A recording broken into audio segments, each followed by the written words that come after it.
Hello, it's your Grandma Robin, and I've got another book to read to you tonight. I'm really excited about it. It's called Our Woolly Bear. It's got great pictures, so I hope you like it. Yesterday, there was not a fuzzy black-orange visitor in our vegetable garden. Bug! But today, here she is between the beet greens, as if she's been here all along. It's a caterpillar.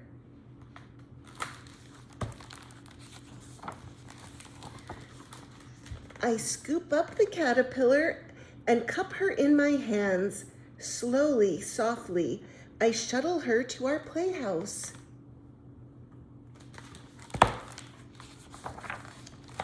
The caterpillar rolls up like a sleeping bag.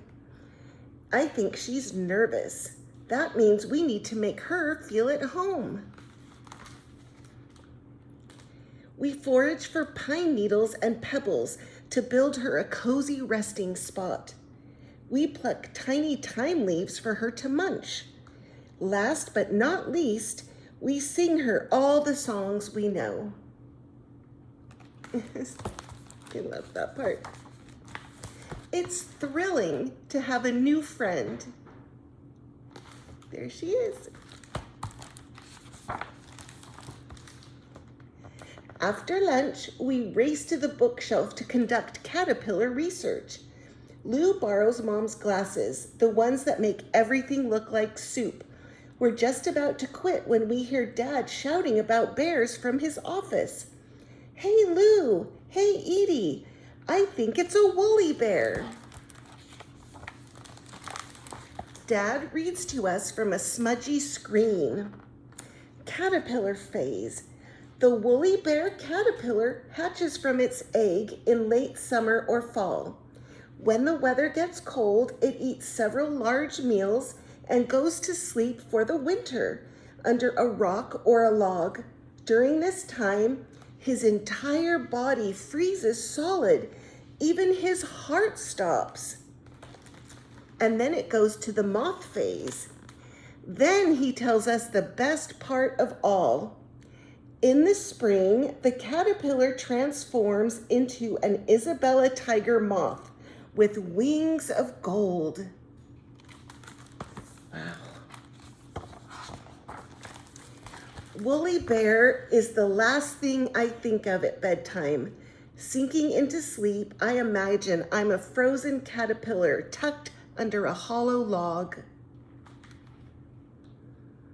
Oh, look, I think she's reading The Very Hungry Caterpillar. Woolly bear is the first thing I think of in the morning. Throwing off my covers, I run downstairs and out the door to see if she's awake yet. And just like that, Woolly bear is part of the family. She doesn't say very much, but we don't mind a quiet friend. She's feeling shy. We find our woolly bear everywhere. We find her on the shed steps when we watch the clouds drift on the breeze. We find her at the dusty end of the lane where we check for parcels. We don't find her in our clawfoot tub, so we pretend she's there. That looks like a fun bath. We do find her at the walking trail in town, which is more than 5 entire Beatles songs away from our house. Everyone on the trail wants to meet our woolly bear. Slowly, softly, they touch their fingers to her bristles. See right there? There she is.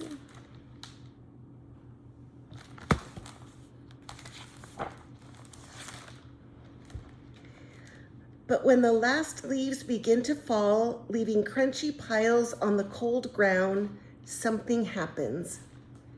Woolly bear disappears. We eat berry toasts and Sunnyside eggs, and we ask Dad to explain why Woolly bear is gone. He tries, but we can tell he doesn't really know. Where's Woolly bear? It's not even winter yet. Soon it's November. Snowflakes fall like salt from the sky. We build forts out of couch cushions. Mom puts nutmeg in the pancake batter. Dad shows us how to feed the sourdough.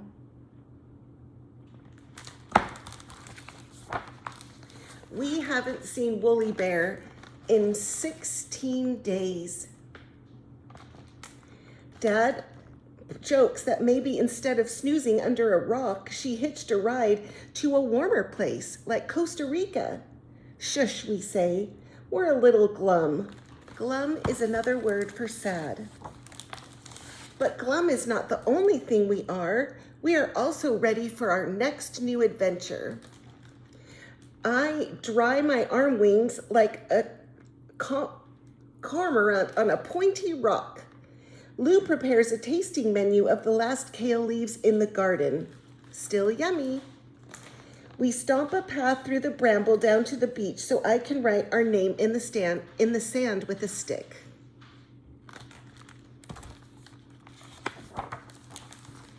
And somewhere out there in the chilly stillness, I know Woolly Bear is ready for her next adventure too.